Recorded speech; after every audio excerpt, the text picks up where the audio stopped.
Srilankan Serendipity. Beaches and mountains. It's got the best of both worlds. Lose yourself in its lush tropical forests. Breathe in the sun at its bright beaches.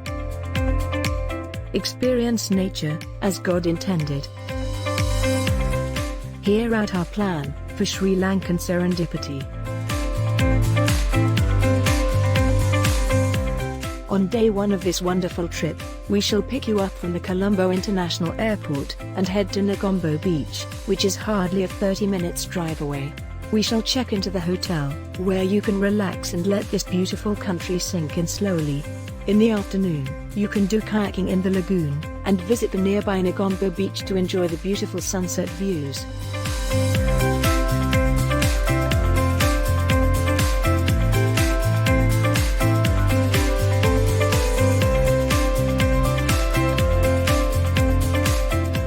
On day 2 of the trip, we shall head east from Nagombo to reach Kandy, after about 3.5-hour drive. Kandy was the last capital of the ancient king's era of Sri Lanka. The city lies in the midst of hills in the Kandy Plateau, which crosses an area of tropical plantations, mainly tea. Our day in Kandy begins with visiting the Temple of the Tooth Relic, a World Heritage Site by UNESCO, one of the most sacred places of worship in the Buddhist world. It is located in the Royal Palace complex of the former Kingdom of Kandy, which houses the relic of the tooth of the Buddha.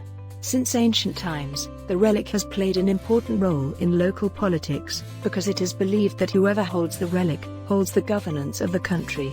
In the afternoon we shall try out the local cuisine of Sri Lanka, at one of the most iconic restaurants in the city.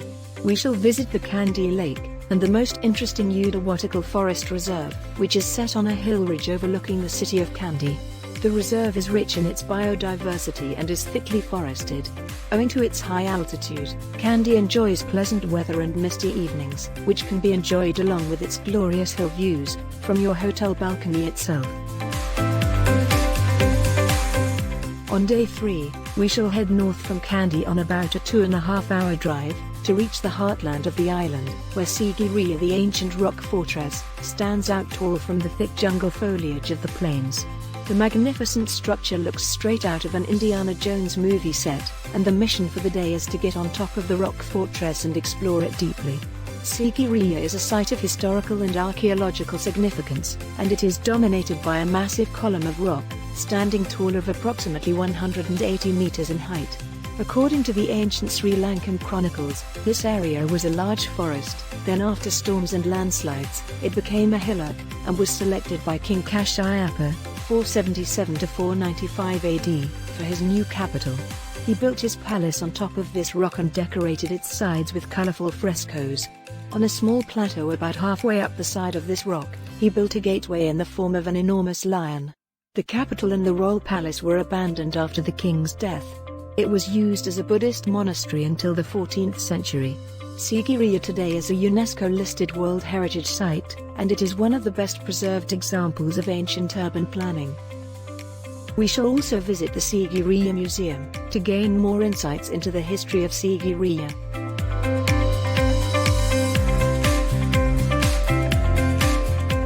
On day 4, we shall visit various sites around Anuradhapura, starting with Ritagala, which is just about a 1 hour and 20 minutes drive from Sigiriya. Ritagala is a mountain in central Sri Lanka that is home to an ancient Buddhist monastery. The ruins and rock inscriptions of the monastery date back to the 1st century BCE. At 766 meters above sea level, it is the highest mountain in northern Sri Lanka. The ruins of the Ritagala monastery are located on the eastern side of the mountain, and it covers an area of 24 hectares. Among the ruins are a massive ancient reservoir, stone bridges, courtyards, and a number of Buddha statues in caves. Ritagala is very important to Hinduism as well, as Ritagala is the site where Lord Hanuman, the monkey god in Hinduism, dropped a chunk off a mountain of the Himalaya range that he was carrying from India to Lanka, for its medicinal herbs. A legendary herb called Sanjeevani is believed to have the power of conferring long life, and curing all human pain, is believed to be found in Ritagala mountain. According to legend, all vegetation on Ritagala is protected by yakshas, the guardian spirits of the mountain. After Ritagala we shall be visiting Mayantali, a mountain peak that is believed to be the site which inaugurated the presence of Buddhism in Sri Lanka. It is now a pilgrimage site, and a site of several religious monuments and abandoned structures. Among the structures are a huge Buddhist stupa, called the Mahastupa, and an impressive statue of Buddha overlooking the plains below. From Mayantale we shall drive to Anuradhapura, the ancient capital of Sri Lanka, famous for its well-preserved ruins of an ancient Sinhala civilization. It is one of the oldest continuously inhabited cities in the world, and it is a World Heritage Site today. As per the archaeological data, the city has been in existence as far back as the 10th century BC. In Anuradhapura, we shall visit the temple of Ruwan Valisia, where the Great Stupa is situated. 2 quarts of Buddha's relics are enshrined in the stupa, making it the largest collection of his relics anywhere in the world. The stupa was built by Sinhalese King Dutujimanu in 140 BC, and it is one of the world's tallest ancient monuments, standing at 103 meters and with a circumference of 290 meters. Anuradhapura is a true treasure trove of monuments and history, and there is always room to add more sites, depending on the availability of our time in this wonderful city. On day 5, we shall leave Anuradhapura and head to touch the beautiful beaches of the east coast of the island, starting with the spectacular Trinco or Trincomalee.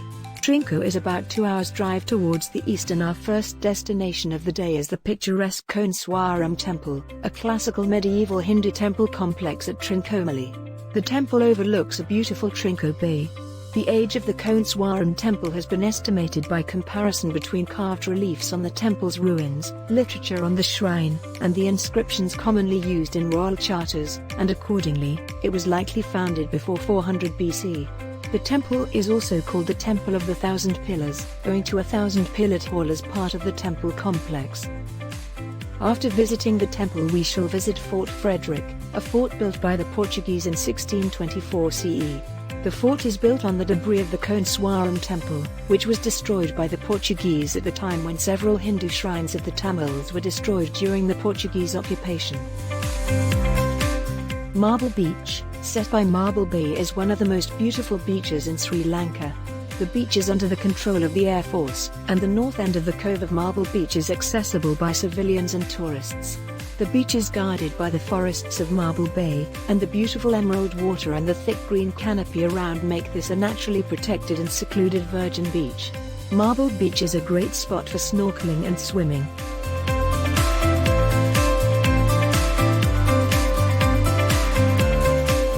Trinco's beaches are a delight to the eyes, with the crystal clear blue ocean and white sands. Your day in Trinco is worth every minute for sure. Be it the Upuvalai Beach, or the stunningly pretty Nalavalai Beach, where we shall rest for the night. If you are a beach person, it rarely gets better than this.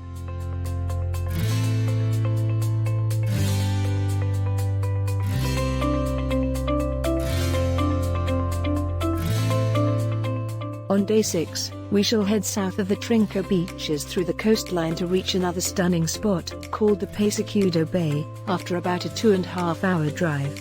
This day is all about the stunning Pesachudo Bay, and exploring the coral reefs nearby. It is a perfect spot for scuba diving and snorkeling. We shall check into our luxurious resort, set by the most pretty stretch of the Pesachudo Bay, the Calcutta Beach, and shortly later shall leave to experience scuba diving in the Pesachudo coral reefs. All the dive sites are a maximum of 30 minutes ride into the sea, and the coral reefs are the best spot in Sri Lanka to catch the marine diversity. Those lesser adventurous can try out snorkeling, which also allows a glimpse into the rich biodiversity of the Pesachudo coral reefs. After the activities, we can return to the hotel where you can relax on its stunning private beach.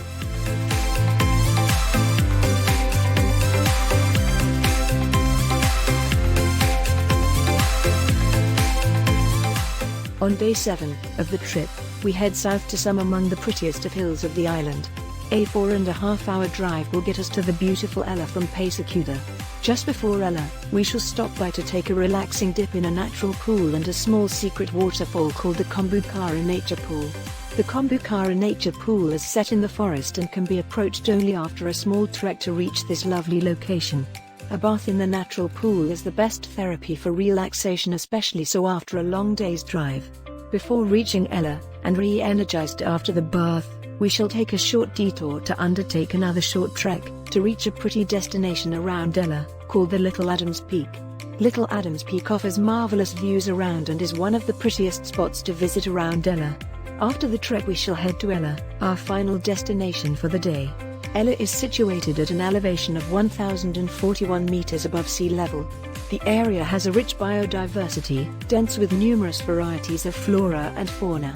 Ella is surrounded by hills covered with cloud forests and tea plantations. The town has a cooler climate than the surrounding lowlands, due to its elevation. The time in Ella will be a pleasant change from the sunny beaches of Sri Lanka. On day 8, we have another fun experience of the trip. We shall go on a scenic 2 hours mountain train ride to Nuwara, the highest hills of Sri Lanka. The train ride through the tea estates of Sri Lanka is often referred to as one of the prettiest train rides in this part of the world. Nuwara is at an altitude of 1,868 meters above sea level and is considered to be the most important location for tea production in Sri Lanka. The city is overlooked by Ritagala, the tallest mountain in Sri Lanka. Nuwara is known for its temperate, cool climate, the coolest area in Sri Lanka. Nuwara has so many sights to visit. We shall begin with visiting the Lover's Leap Waterfalls, a 30-meter-high waterfall that lies just about 4 kilometers away from the Nuwara city center. The drive around the mountainside is dotted with very picturesque locations and sceneries. From the waterfalls, we shall go up the Ritagala mountain to reach what is called the highest point in Sri Lanka. On the way back we shall stop by Gregory Park and Gregory Lake, two of the most popular tourist spots in Nuwara. Gregory Lake is a pretty reservoir that is set in the middle of tea gardens in Nuwara. We can go on a boat ride, in the calm waters of Gregory Lake, to wrap up the activities for the day at Nuwara. On day 9 of the trip, we shall descend the mountains to reach Eudawatakal National Park, which is about a 4-hour drive away. To take a break from the long drive we shall stop at a beautiful waterfall on the way called the Ellawala Falls. Ellawala Falls is near the town of Wellawaya, which falls on the way to Eudawatakal after about a 2.5-hour drive. The waterfall and natural pool are just a short trek away inside the jungle, and a bath at the beautiful pool will be the most refreshing feeling for the day. After leaving Ellawala Falls we shall stop by at the ancient Ritagala Temple. Ritagala Temple is an ancient Buddhist temple in Sri Lanka. The complex consists of 7 statues and they date back to the 10th century. At Eudawatakal experience a safari drive in the national park area and see the wild elephants and other wildlife, with an experienced private guide in a sturdy 4-wheel drive vehicle. Located just south of the Central Highlands, Eudawatakal features a dramatic landscape that provides prime opportunities to see herds of wild elephants. Eudawatakal is also home to other animals such as water buffalo, wild boar, fox, toque macaque, and jungle cats including leopards. After the safari, we shall check into our luxurious riverside resort and relax for the rest of the day.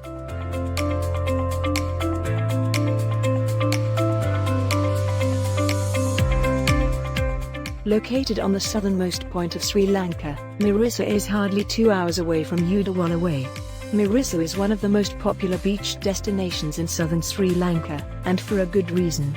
The area has it all: beautiful beaches, great waves for surfing, fantastic nightlife, and waters teeming with marine life, from turtles to dolphins and to the big blue whales. One of the most beautiful beaches in Mirissa is the Secret Beach. The beach is ideal for swimming and sunbathing. In the afternoon we shall visit the amazing Polhina and Matara beaches, which is famous for its calm waters and sea turtles, which is a not-to-be-missed experience while in Mirissa.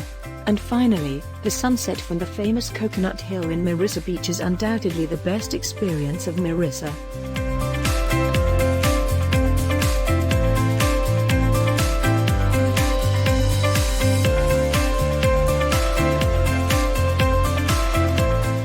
On day 11, we shall start early from Mirissa to go on a whale and dolphin watching cruise. The sightings though are not guaranteed. The chances are fairly high that you come across the giant and gentle sea creature, the blue whale. The whale watching cruise typically takes about 3 hours of sea cruise, after which we can return to our hotel to check out, and proceed to the famous Bentota Beach, which hardly takes about 1.5-hour drive from Mirissa. Stretches of golden sands lined by palm trees, crystal clear calm waters, and plenty of water sports are what make Bentota Beach special. The nearby Bentota Beach is famous as the Golden Beach of Sri Lanka. The beach is most famous and has been featured by many travel magazines and media as one of the prettiest beaches of the Indian Ocean.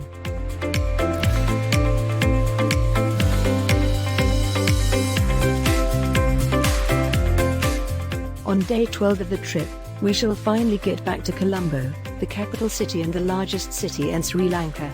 The drive to Colombo from Bentota Beach is just about 1.5 hours, which will leave us with a lot of time to enjoy this vibrant city. The Colombo Metropolitan area has a population of 5.6 million, and it is the commercial and financial center of the island as well as a tourist destination. Colombo is a great city for shopping and it has very vibrant nightlife too. Colombo is also famous for its casinos and fabulous restaurants that serve local as well as international cuisine. The city has a lot to offer, and a city tour to the heart of the city, the Gala Face, is a must-do activity for anyone visiting this wonderful city. Mount Lavinia is a beach in the city that is famous for its seaside shacks, particularly popular to try out the seafood fare of Sri Lanka.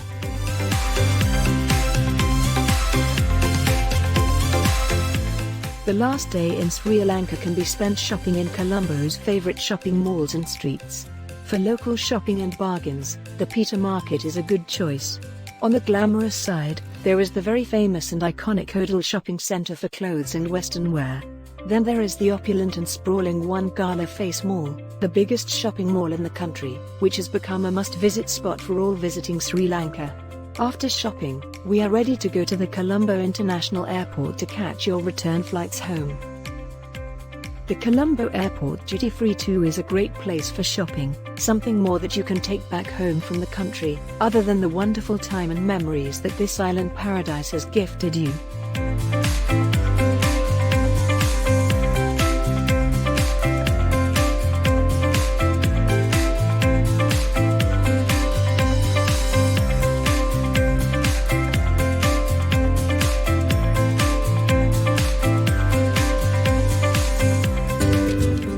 Journeys. Shout it out. Drives. Plan it out. Moments. Live it, own it. FavRoute, hand-holding trips. Go to FavRoute.com for most interesting routes, drives, rides, travelogues, city info, and to plan, post and pool your trips. Subscribe, like, follow, share.